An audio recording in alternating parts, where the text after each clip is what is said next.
우리가 3월 16일부터 오늘 6월 15일까지 걸쳐서 서비스 마케팅이라고 하는 책 한 권을 다 마스터했습니다. 마스터했죠, 여러분? 네.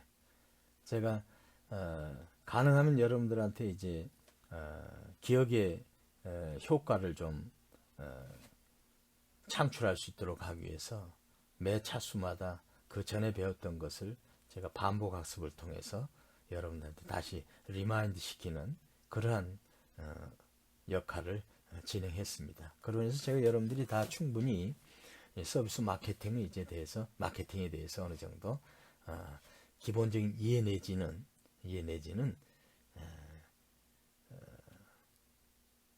내용에 대한 충분한 숙지를 했다고 제가 감히 생각합니다. 그래서 이제 경영학에 있어서 마케팅이 굉장히 중요한 부분이죠.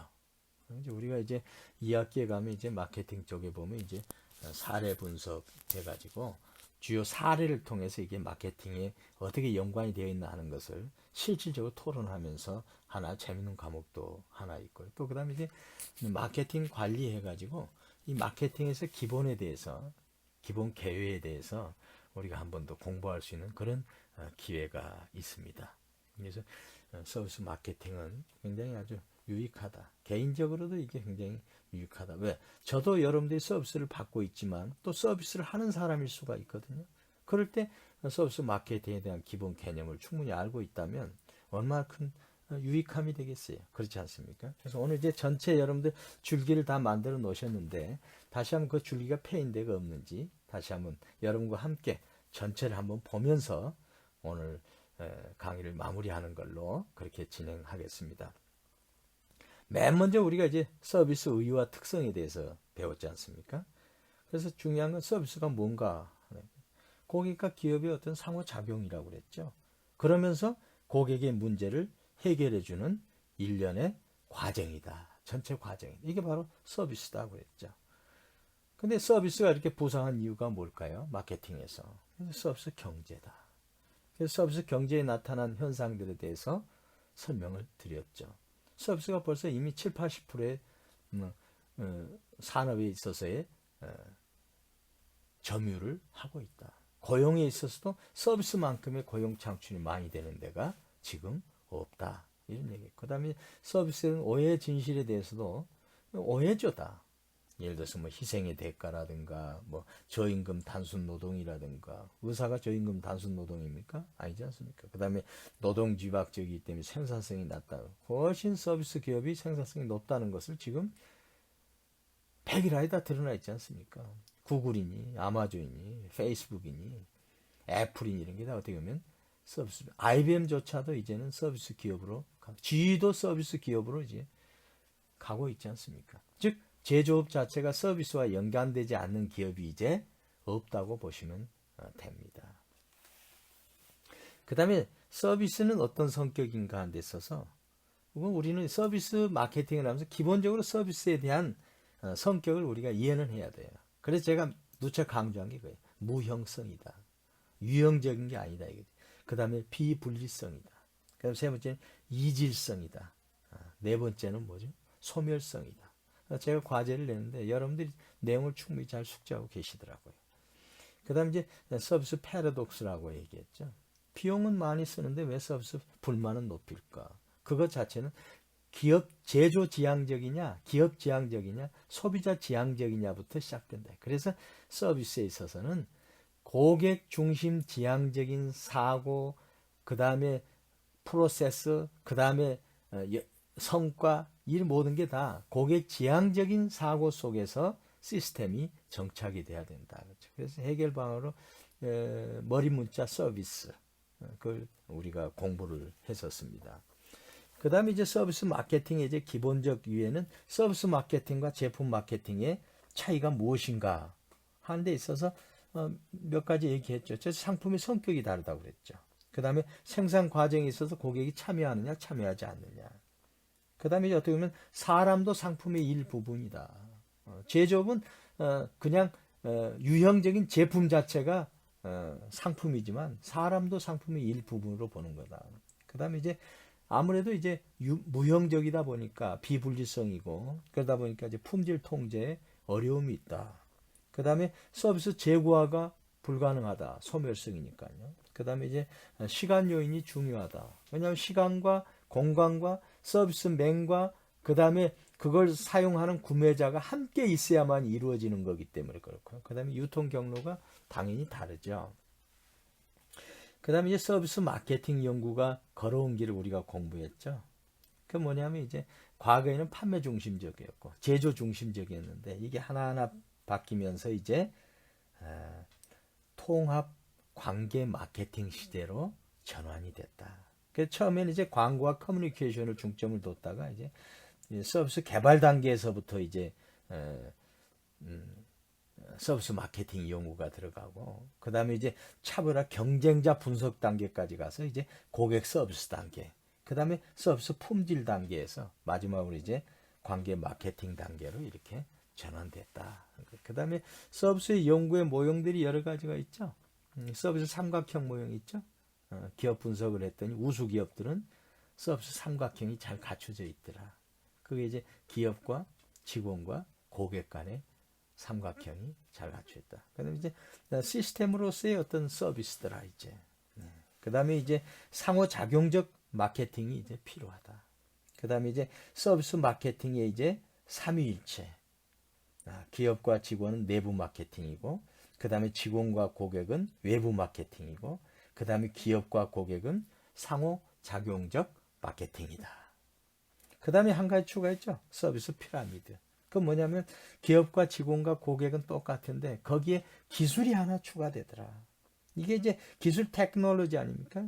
이제 빅데이터가 나오고 AI가 나오고 뭐 인공지능이 나오고 클라우드니 뭐 5G니 이렇게 되다 보니까 ICT 발달로 인해서 서비스도 직접적인 영향이 들어가기 때문에 기술을 하나 추가해서 서비스 피라미드다. 그래서 앞으로 시험이 나온다 그러면 이런 서비스 피라미드 같은 게 많이 나오겠죠. 또 공부하는 데 있어서 가장 또 핵심되는 요소로 또 우리가 확인할 수 있지 않습니까? 이런 식으로 해서 이제 서비스에 대한 기본적 이해를 했고 그 다음에 이제 서비스 마케팅 믹스가 되는데 원래 4P에서 7P로 갔다. 거기에 세 가지가 이제 프로세스, 그 다음에 people, 그 다음에 피지컬 에비던스가 기존적 마케팅 4P에서 추가됐다 하는 걸 우리가 공부를 했었습니다. 그 다음에 이제 여기에서 이제 제가 이제 강의에서 빼먹었던 게 이제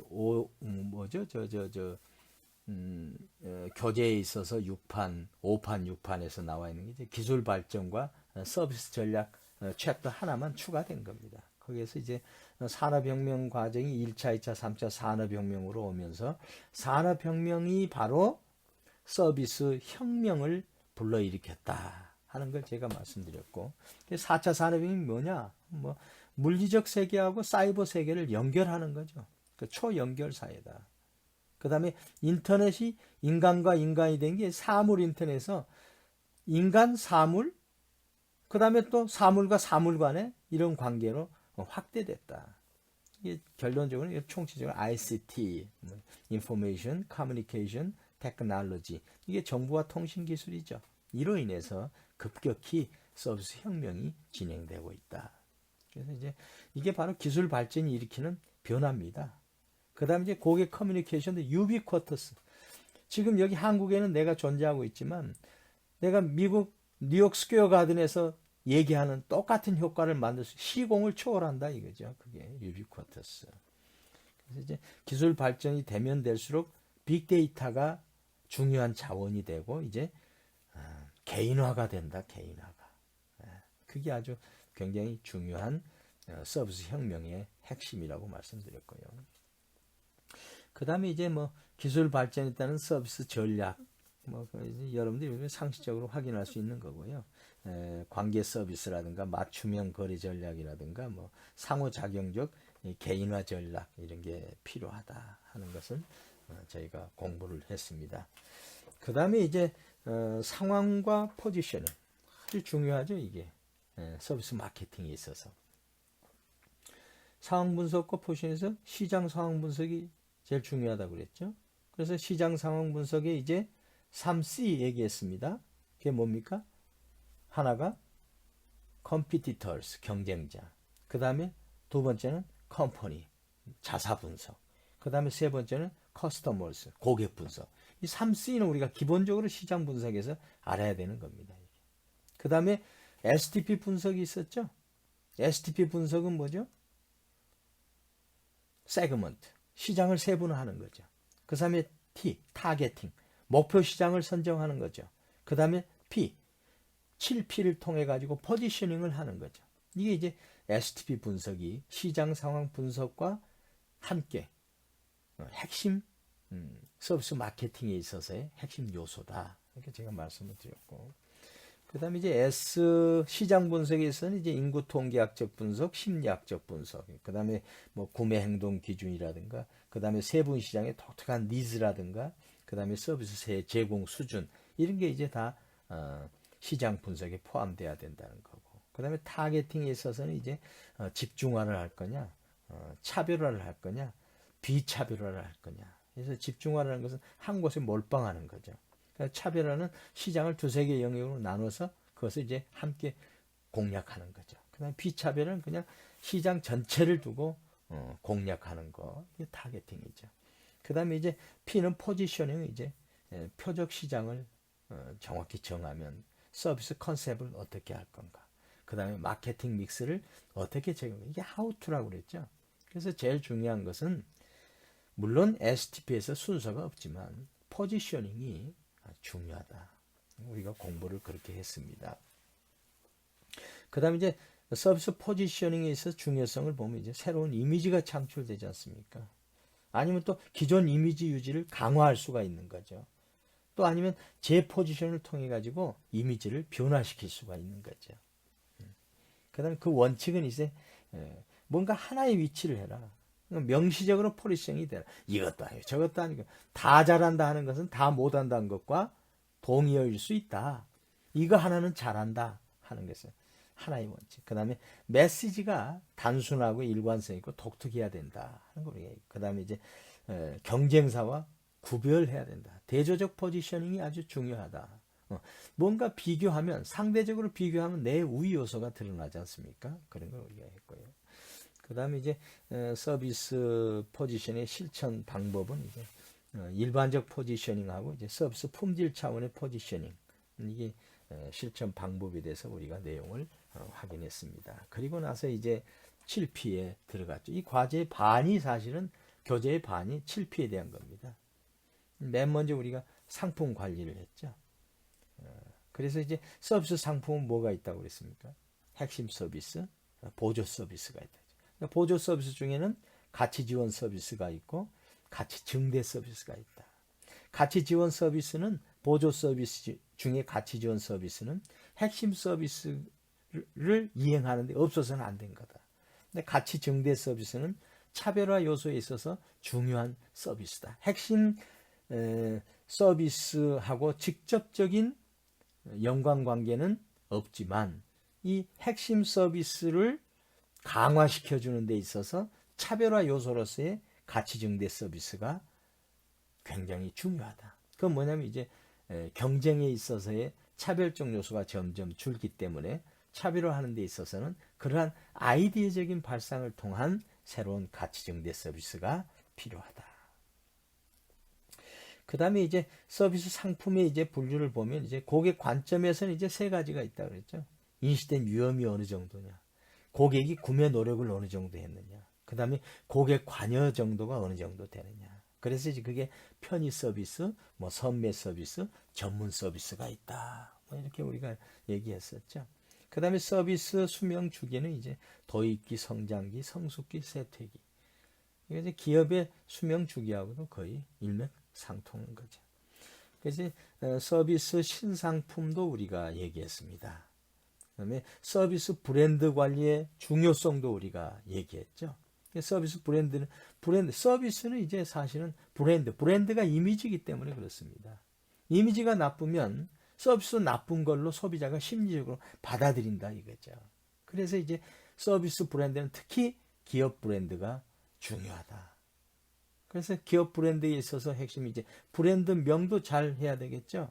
그래서 브랜드 명을 작성하는 데 있어서는 독특성이 있어야 되고, 뭐 연관성이 있어야 되고, 그 다음에 기억이 용이해야 되고, 유연성이 있어야 된다 하는 걸 우리가 얘기했죠. 그 다음에 이제 서비스 신상품은 이제 어떻게 보면 첫째가 이제 대규모 혁신을 통해서 신상품을 할 수 있겠죠. 그 다음에 이제 신규 사업을 또 할 수 있겠죠. 기존 사업에 있어서. 그래서 피트니스를 하다가 건강 유지 관련해 가지고 추가해 가지고 신규 사업을 진입할 수 있는 거죠. 그런 게 있고. 그 다음에 이제 기존 시장을 위해서 신상품을 개발한다. 그러니까 기존에 내가 시장에서 SK 주유소가 있다 그러면 거기에 정비업도 하나 추가해 가지고 SK 주유소 업무도 보완해 주면서 새로운 수익도 창출하는 거죠. 그 다음에 이제 서비스 상품의 계열을 확장. 이제 학교에서 대학생만 가르치는 것도 아니고 이제는 일반을 대상으로 한 그런 강좌를 개설해서 하는 것. 그게 많이 있지 않습니까? 그 뭐냐면 그런 자원을 우수한 자원들을 그렇게 활용하는 겁니다. 그게 계열화하는 거죠. 그래서 대학에서는 뭐 최고의 과정이니 뭐 경영자 과정이니 뭐 과정이니 해가지고 많이 개설하지 않습니까? 그러므로 인해서 계열을 확장함으로 인해서 신상품을 만드는 거죠. 그 다음에 이제 서비스 상품의 개선은 항상 일어나야 될 일이고요. 그 다음에 스타일을 바꿈으로써 신상품 효과를 줄 수 있다. 이런 게 이제 우리가 공부했던 내용입니다. 그 다음에 이제 이 5판, 6판을 추가된 게 이제 차별화된 브랜드를 어떻게 만들 것이냐. 이제 거대한 흐름에 맞서라. 그러면 이제 역 브랜드도 필요하다. 역 포지셔닝 브랜드다 이거죠. 리버스 포지셔닝 브랜드 해가지고 그래서 그 다음에 고객의 심리를 변화시켜라. 태양의 서커스라든가 이거는 태양에서 뭐죠 일반적으로 하는 그런 고객 서비스가 아니고 전체 어떻게 보면 그 모든 엔터테인먼트 요소를 다 포함해 가지고 하는 일탈 브랜드. 그다음에 고객 문전박대 적대 브랜드. 예를 들어서 이제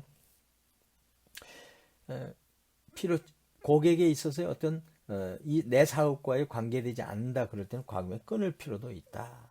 그래서 이제 뭐냐면 이제 차별화된 브랜드를 어떻게 만드냐. 이 기본 브랜드하고 별개로 이건 이제 니치 브랜드라고 보시면 돼요. 그래서 역 브랜드, 일탈 브랜드, 적대 브랜드가 있다 하는 것을 우리가 추가로 공부를 했었습니다. 그 다음에 이제 서비스 프로세스 관리죠. 프로세스란 뭔가요? 프로세스, 플로우, 과정이죠, 과정. 과정 관리입니다, 이게. 그래서 표준화하고 개별화하는 것. 이게 이제 프로세스 관리에서 또 중요한 항목으로 우리가 설명을 드렸고요. 그 다음에 이제 프로세스의 분류에 있어서는 이제 고객과의 상호작용. 그래서 이제 서비스 팩토리가 있고요. 그 다음에 서비스 샵이 있고, 대중 서비스가 있고, 그 다음에 전문 서비스가 있다. 말씀드렸고. 그 다음에 이제 서비스 프로세스 모델을 보면 첫째 고객이 있겠죠. 그 다음에 종업원이 있죠. 그 다음에 이제 시스템과 일상적 업무가 있고, 그 다음에 이제 물리적 자원과 장비가 있죠. 그래서 여기는 이제 고객이 눈에 보이는 부분이 있고, 또 고객의 눈에 보이지 않는 부분이 있다. 이게 서비스 프로세스다. 중요한 건 서비스 프로세스에 고객을 참여시켜야 된다. 서비스 프로세스부터 고객이 참여돼야 되는 겁니다. 그 다음에 서비스 구매 과정에 있어서 이제 구매 전, 그 다음에 구매 과정 중에 구매 후 과정 중요한 거예요. 그래서 서비스 구매 과정에 있어서는 구매 전 과정에 있어서는 대기 관리가 무엇보다도 중요하다. 심리적 대기 관리가 심리적 요인이 중요하다. 그걸 말씀드렸고 구매 과정 중에서는 MOT가 중요하다. Moment of Truth. 그래서 이제 직접 고객 접점 활동에 있어서의 서비스에 대한 인상을 좌우하기 때문에 고객과 접점 활동 과정이 중요하다. 그래서 MOT와 서비스 품질에서는 이제 기술적 품질이 있고 기능적 품질이 있다고 얘기했죠. 그래서 이제 추가된 게 이제 뭐냐면 CARS, 뭐 카스 모형 해가지고 커핑이죠. 커핑. 커핑을 cope with, 직면하다 뜻이에요. 직면. 그러니까 아주 직면했을 때 어떻게 할 거냐. 그 다음에 adaptability, 적응성, 임기응변을 어떻게 할 거냐. 그 다음에 이제 recovery, 실패했을 때 조치를 어떻게 할 거냐. 그 다음에 spontaneity, 아주 자발적 행동으로서의 어떤 신뢰를 주는 거. 그래서 이제 구매 과정에 있어서 중요한 게 CARS 모형. 거기에 메모를 해 놓으세요. CARS 모형. 하나 cope with, adaptability, 그 다음에 recovery, 그 다음에 spontaneity. 이거 꼭 여러분들 기억하시기 바랍니다. 그 다음에 구매 후 과정에는 뭐가 있죠? 피시본 다이어그램을 통해 가지고 이시가와 박사가 이거 만든 거죠. 그래서 피시본 다이어그램을 통해 가지고 문제 요소를 다 확인할 수 있도록 페일 포인트를 정확히 찍어 가지고 개선할 수 있도록 잘 정리된 게 있다. 그럼 서비스 프로세스 개선을 위한 기법을 우리가 뭐가 있었죠? 서비스 청사진이 있었죠. 서비스 청사진이 서비스 마케팅에서 핵심 요소 중에 하나라는 걸 여러분 기억하시라고 제가 말씀드렸죠. 근데 고객의 행동 부분이 있죠. 그 다음에 중간에 종업원의 행동 부분이 있죠. 그 다음에 이제 지원 프로세스가 있죠. 상호작용선이 있고 가시선이 있고 내부 작용선이 있죠. 그래서 이걸 다 이제 도식화하는 거고 실패 가능점을 확인하는 거죠. 그 다음에 경과 시간이 명확하게 표시되지 않습니까? 그러면서 결과적으로 수익성이 분석이 되고 그러면서 나중에 청사진을 또 수정할 수 있고 피드백할 수 있고 이런 게 이제 서비스 프로세스 개선 위한 기법에 있어서 서비스 청사진이 중요하다 하는 것을 우리가 함께 공부를 했었습니다. 그 다음 우리가 공부했던 게 서비스 사람 관리였습니다. 서비스 기업에 있어서 사람이란 첫째 직원이 있죠. 내부 직원. 두 번째 이제 고객이 있죠. 이게 이제 두 가지로 나눌 수 있는데 내부 직원이 고객의 개념으로 봤을 때 내부 고객과 외부 고객이다. 내부 고객은 내부 직원이고 외부 고객은 바로 우리 고객이다. 그 다음에 시장으로 분석해 본다면 내부 시장, 외부 시장이 있다. 내부 시장은 기업 내에 서비스와 관련된 전반적인 모든 일체의 과정을 내부 시장이라 하고 외부 시장은 고객과의 관계에 발생된 시장을 외부 시장이라 한다. 그래서 이제 내부 마케팅과 관계 마케팅이 중요하다. 내부 마케팅이라는 것은 직원을 바라보는 마케팅입니다. 내부의 만족이 되지 않고는요. 외부 고객 관계 마케팅이 될 수가 없어요. 우선은 내부를 만족해야만이 외부 마케팅이 성공하는 거거든요. 그 다음에 서비스는 사람이라고 할 때 사람의 중요성은 서비스 전체라고도 볼 수 있는 거예요. 그런 차원에서 서비스 사람 관리는 중요하다. 그래서 이제 내부 마케팅을 위해서는 피라미드를 거꾸로 세우고 적절한 조직 규모를 갖추고 그 다음에 마케팅 부서가 조직 함정에 빠지지 않도록 하고 그 다음에 내부 서비스 제공자의 어떤 내부 고객을 관리하고 그 다음에 이제 조직 마케팅을 책임지는 사람은 누구다? CEO다. 이런 생각을 이런 이념적 철학적 사고를 가지고 있어야 된다 하는 걸 우리가 내부 마케팅 부분에서 핵심 요소로 말씀을 드렸습니다. 그 다음에 이제 관계 마케팅인데 그건 이제 외부 고객이죠. 고객을 바라보는 새로운 시각을 가져야 된다. 고객과의 어떤 소통을 하는 거다. 그 다음에 이제 경제 패러다임도 바꿀 필요가 있다. 규모의 경제. 키우기만 하는 게 아니고 범위의 경제로 가야 된다. 범위의 경제. 그러니까 집단화된 서비스 품질 관리가 아닌 개별화된 서비스 품질 관리로 가야 된다 하는 거죠. 그 다음에 이제 마케팅 성과의 지표, 그 다음에 차별화 및 관리의 초점에 대해서 얘기했고, 그 다음에 관계 마케팅의 목표가 첫째는 이제 고객의 유치죠. Members get members 해가지고 MGM, 고객 유치가 중요하지 않습니까? 그 다음에 고객을 유지하는 게 중요하죠. 그 다음에 유지만 하면 됩니까? 관계를 제고해야 되죠. 이게 관계 마케팅의 핵심 세 가지 목표입니다. 그 다음에 이제 관계 마케팅의 혜택은 기업 내부에서 본다면 이익이 증가하지 않습니까? 그냥 운영비가 감소할 수 있고요. 좋은 구전 효과를 만들 수 있고, 그럼 이직률이 감소되고, 그 다음에 이제 고객 생애 가치가 증가되는 효과가 있죠. 고객 입장에서는 이제 신뢰가 커지고요. 그 다음에 사회적 혜택으로서 만족감을 느끼고, 그 다음에 특별 대우의 혜택을 생각할 수가 있죠. 근데 이제 관계 마케팅에서 양면성도 주의해야 된다. 자면 나태하거나 매너즘에 빠질 수 있다. 그래서 항상 혁신을 달고 살아야 된다. 그래서 관계 마케팅의 실천 단계에서 이제 고객 유치 단계, 그 다음에 이제 고객 유지 단계, 그 다음에 관계 제고 단계, 이런 게 이게 우리가 이제 관계 마케팅에 있어서 실천 단계다. 이걸 우리가 공부를 했었습니다.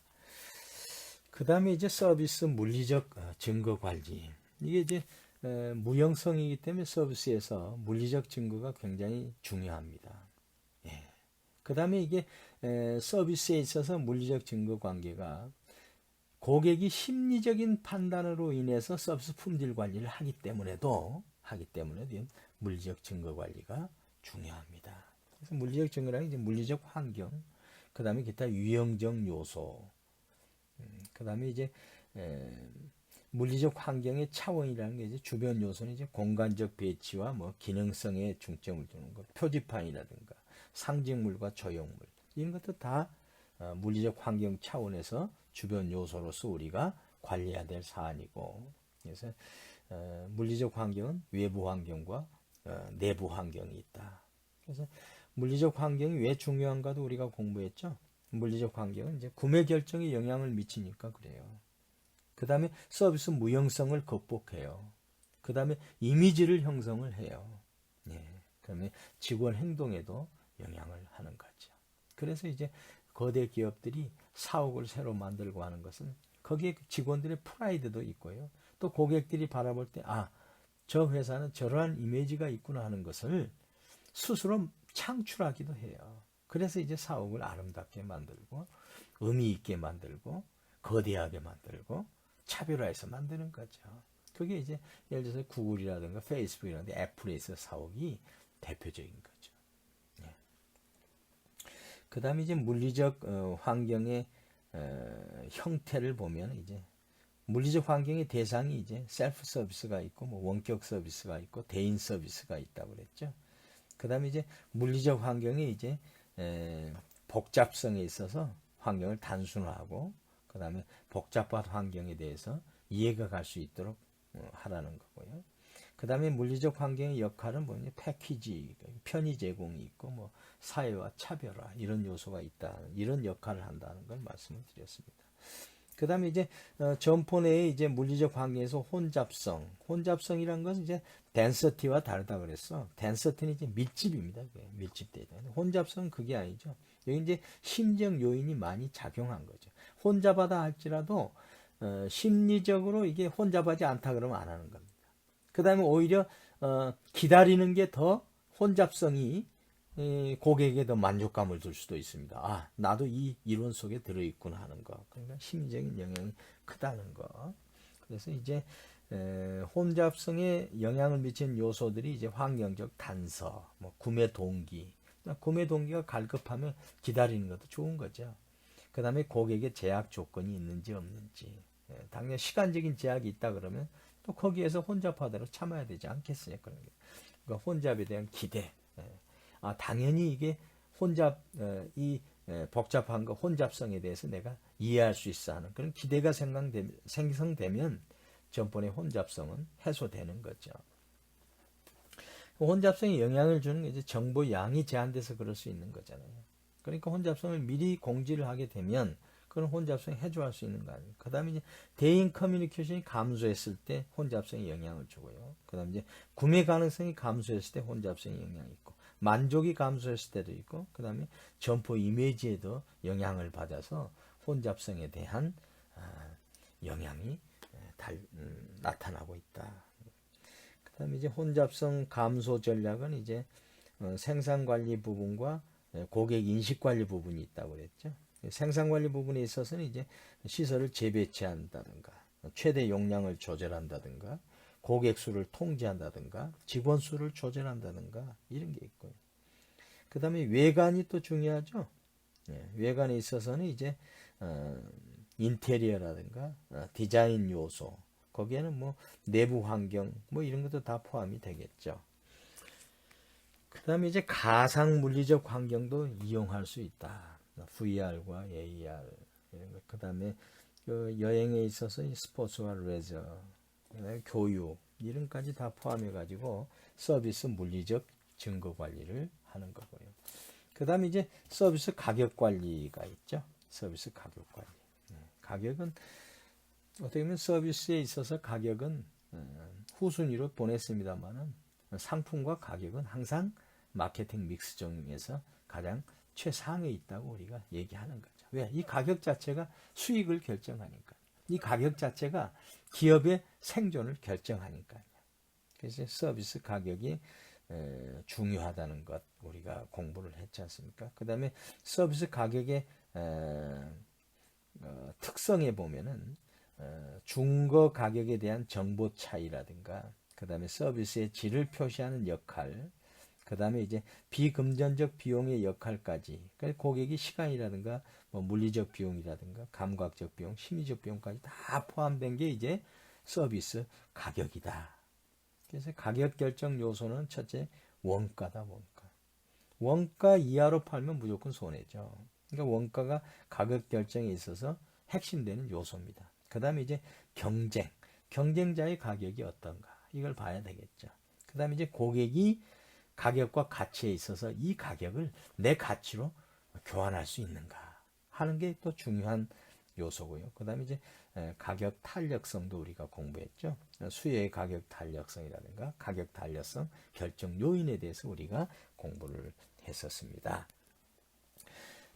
그 다음에 이제 가격 전략에 있어서 가격 차별화 전략, 그다음에 비선형 가격 전략, 그 다음에 심리적 가격 결정 전략. 여기서 이제 뭐 게임 이론도 우리가 공부를 했죠. 예. 그 다음에 가격 전략 수립상의 실제적 이유는 how much, 얼마냐. 그 다음에 가격 결정의 단위는 어떻게 할 거냐. 그 다음에 누구에게 지불할 거냐. 그 다음에 어디서 지불할 거냐. 그 다음에 언제 지불할 거냐. 어떻게 지불할 건가. 그 다음에 어떻게 가격을 목표 시장에 알려야 할 건가. 이게 이제 가격 전략 수립상에 있어서 핵심 실제적 이슈입니다. 이게. 그 다음에 이제 가격 전략 수립상의 윤리적 이슈에 대해서 얘기했죠. 서비스 가격이 너무 복잡하다. 그 다음에 숨겨진 가격이 너무 많다. 이런 건 다 커뮤니케이션 내지는 이런 다양한 방법을 통해서 이런 윤리적인 이슈를 해소하려고 노력을 해야 되는 거죠. 그 다음에 이제 우리가 서비스 가격 관리 이후에 하는 게 이제 서비스 채널 관리, 촉진 관리였죠. 촉진 관리. 서비스 촉진은 기본적인 커뮤니케이션입니다. 그 다음 PR, Public Relations. 그 다음에 서비스 촉진을 통해서 프로모션 하는 거죠. 촉진이 프로모션이. 프로모션이 뭐죠? 인폼이죠. 정보를 준다. 그 다음에 persuade, 설득을 하죠. 고객 설득. 그 다음에 influence, 영향을 초래해가지고 고객으로 만든다. 그 다음에 또 잠재적 고객까지 관리한다. 그러기 위해서는 서비스 촉진이 필요하다. 그래서 이제 광고 매체라든가 판촉, 뭐 홍보, 인적 판매, 그 다음에 여러 가지 물리적 환경까지 포함해가지고 서비스 촉진 활동을 진행하고 있다 하는 걸 우리가 공부를 했습니다. 그래서 통합적 마케팅 커뮤니케이션이 필요하다 해가지고 계획된 커뮤니케이션과 계획되지 않는 커뮤니케이션이 있다고 그랬죠. 거기 이제 광고라든가 인적 판매, 웹사이트, 그 다음에 서비스 접점에서의 어떤 커뮤니케이션.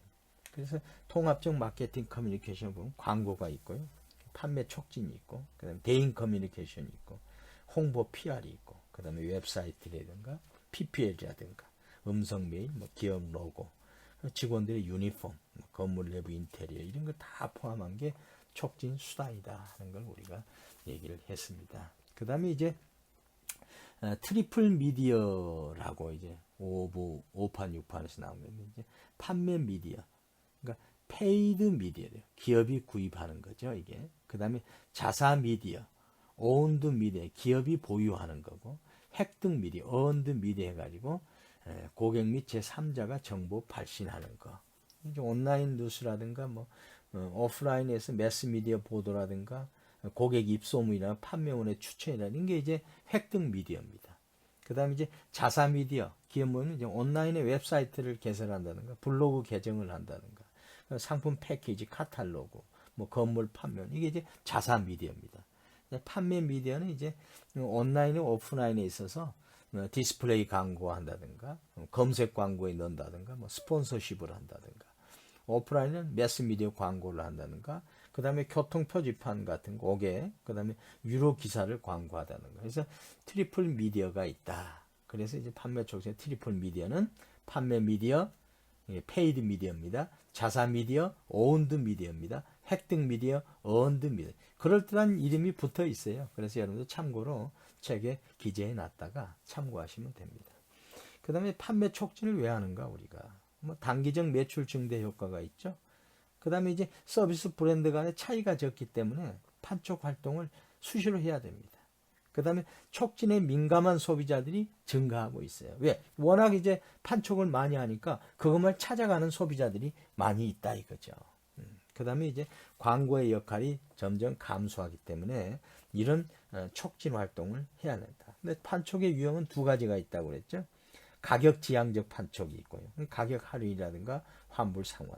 비가격 지향적 판촉, 뭐 샘플을 준다든가 쿠폰을 준다든가 프리미엄, 그다음에 뭐 경연대회를 열어서 경품을 준다든가 단골 고객 프로그램을 별도로 만든다든가 이런 행위를 통해서 우리가 판촉을 하고 있는 거죠, 우리가.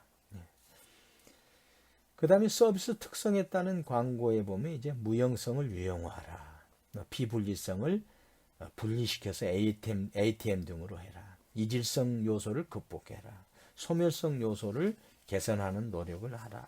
뭐 있고. 그 다음에 중요한 게 이제 인터넷 광고라고 그랬죠. 인터넷 광고는 앞으로 계속 확대될 겁니다. 첫째 특징이 쌍방향이죠. 그 다음에 이제 데이터베이스에 기초해가지고 마케팅이 이루어지죠. 그 다음에 1대1 마케팅이 가능하죠. 그 다음에 시공간에 제약이 없고, 그 다음에 자유로운 스폰서십이 가능하고, 그 다음에 즉각적인 구매 유도를 우리가 할 수 있는 거죠. 그 다음에 이제 서비스 마케팅 믹스에 있어서, 촉진에 있어서 스폰서십 마케팅이 있다고 그랬죠. 뭐, 영국의 뭐 프리미어 리그인가요? 거기에 첼시를 삼성이 했었죠. 그 다음에 호주 오픈인가는 세계적인 테니스, 4대 테니스 중에 기아가 거기 협찬하고 있죠. 스폰서십 마케팅은 독점권이 있고요. 그다음에 긍정 이미지가 있고, 그다음에 목표 고객에 대한 효율화 공략이 가능하다고 말씀을 드렸죠. 이런 판촉. 그다음에 이제 마지막으로 우리가 서비스 채널 관리를 했죠. 채널 관리는 이제 단순 채널이 있고 뭐 복잡한 채널로 다양한 채널로 확장되는 걸 우리가 공부했죠. 전형적인 서비스 유통 채널은 뭐냐면 서비스 제공자가 바로 고객한테 하는 거였죠. 근데 중간상을 이용한 서비스 유통 경로가 활발히 지금 발전되고 있다. 프랜차이징이 있고요. 그 다음에 전자 채널이 있고, 에이전트나 브로커를 통해서 하는 게 채널이 있다. 그래서 이런 여러 가지 형태의 채널에 대해서 공부하고 그 채널의 장단점을 확인하고 그래서 채널을 선택하는 것도 아주 중요하다, 필요하다. 그래서 서비스 채널에 대한 개방성 전략이 또 한 요소로서 우리가 확인했고요. 효율적인 채널 관리 전략에 있어서는 이제 서비스 접근을 용이하게 하라. 그랬죠? 서비스 접근. 그 다음에 적합한 중간상 관리 전략을 선택하라. 그 다음에 채널 성장 전략을 고려하라. 멀티 마케팅. 그 다음에 이제 멀티 채널 전략을 고려하라. 여기서 우리가 채널 관리에 대해서 우리가 공부를 했습니다. 이렇게 우리가 7P를 다 공부했습니다. 그러니까 서비스 마케팅이 뭔가 이해를 기본적으로 깔고, 그 다음에 상황 분석하고 STP 분석을 하고, 그 다음에 7P를 다 우리가 마스터를 해서 다 끝났고, 그러면 서비스 마케팅의 전략적 이슈가 뭔가 했을 때 경쟁 전략, 중요하죠. 경쟁, 이기 전략이 있어야 되죠. 그 다음에 이제 서비스 수요와 가용 능력 관리. 그건 이제 비용과 직결되는 문제거든요. 그러니까 이제 서비스 수요와 가용 능력 관리가 서비스 성패를 좌우하는 겁니다.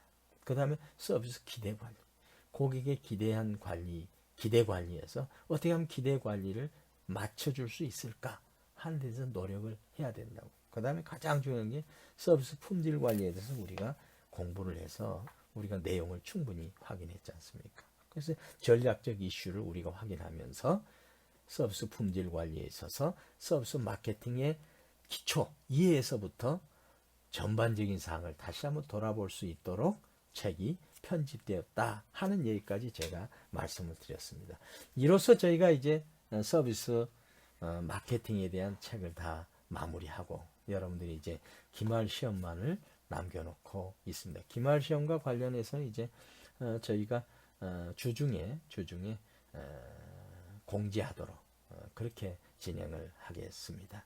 아무튼 1학기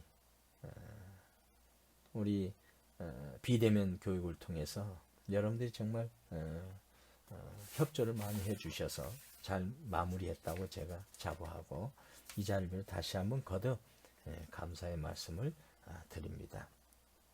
그럼 저희가 이제 14주차 강의를 마치면서 항상 하는 게 있죠. 허버트 스펜서 경의 The great aim of education is not knowledge but action. 이게 이제 우리가 생각해 보면 이게 분명히 이 문자만 보면은 문자 해석을 보면 이게 뭐지 할 수 있지만 생각해 보면 우리가 알 수 있어요. 뭐냐면 교육의 목표가 뭐예요? 알고 학습하고 배우고 저장하고 하는 게 아니라 이거죠. 그것을 어떻게 행동의 변화를 일으키느냐 하는 거죠. 알았으면 그 아는 것을 행동을 통해 가지고 나를 하나하나 변화시켜 나가야 되는 거죠. 그래서 이제 초등학교 나온 사람, 중학교 나온 사람, 고등학교 나온 사람, 또 캠퍼스에 대학을 나온 사람과의 차별화가 바로 변화된 행동을 통해서 확인하는 거지 지식이 많고 적고가 중요한 게 아니다 이거죠. 아무리 지식이 많다고 한들 행동하지 않고 변화하지 않으면 무슨 의미가 있겠습니까? 그렇지 않습니까? 근데 우리가 캠퍼스 활동을 하며 대학 활동을 하면 변화가 돼요. 행동이. 그게 무섭습니다. 그게 심리적으로 아주 무서워요. 그래서 위대한 교육의 위대한 목표는 안다는 것, 지식을 쌓는다. 그게 아니고 그걸 기반으로 한 행동의 변화된 행동이다. 그 행동이 바로 목표 달성에 있어서의 동일 요소죠. 행동하지 않고 목표 달성할 수 있겠습니까? 그래서 저는 항상 강의를 끝나면요. 저도 이제 인생의 가장 중요한 메시지로 제가 항상 갖고 있어요. 내가 행동의 변화하는 것 자체가 교육을 통해서, 학습을 통해서, 경험을 통해서, 공부를 통해서 이게 이루어지는 게 있구나. 이게 축적되면 축적될수록 나는 행동의 변화를 일으킬 수 있구나. 그 행동의 변화가 나의 현재의 모습이구나 하는 것을 항상 느끼거든요. 여러분도 이걸 항상 여러분 인생의 모토로 생각하고 행동하는 여러분이 되기를 항상 제가 기원하고 소원하는 겁니다. 그래서 이제 시간, 24시간 누구에게나 다 주어진 공평하다는 거. 늦다고 생각하는 게 빠른 시간이다. 그 다음에 내가 습관을 만들지만 나중에는 습관이 나를 만든다. 그렇지 않습니까? 그래서 여러분도 이 서비스 마케팅뿐만 아니고 모든 과목에 있어서 이러한 어떤 자세로 공부를 한다면 여러분들의 어떤 변화된 모습이 오늘 다르고 내일 다르고 또 6개월 후 다르고 1년 후가 다른 그런 모습 속에서 여러분의 그런 변화된 모습이 바로 여러분들의 값진 이미지가 돼가지고 그 이미지를 통해서 여러분들이 이제 직장 생활을 하고 사회 생활을 하고 그 다음에 여러분들의 삶의 어떤 의미를 가치를 실현하는 그런 행위를 창출할 수 있는 거죠. 아무튼 여러분 감사드리고요. 좀 강의 중에 부족한 게 있거나 미심쩍은 게 있으면 저 이메일로나 아니면 전화로 항상 주세요. 그러면 제가 여러분에게 드리는 시간은 제가 아깝지 않거든요. 최선을 다해서 피드백 답변할 수 있도록 노력하겠습니다. 14주차 강의를 이걸로 마치겠습니다. 감사합니다. 수고하셨습니다.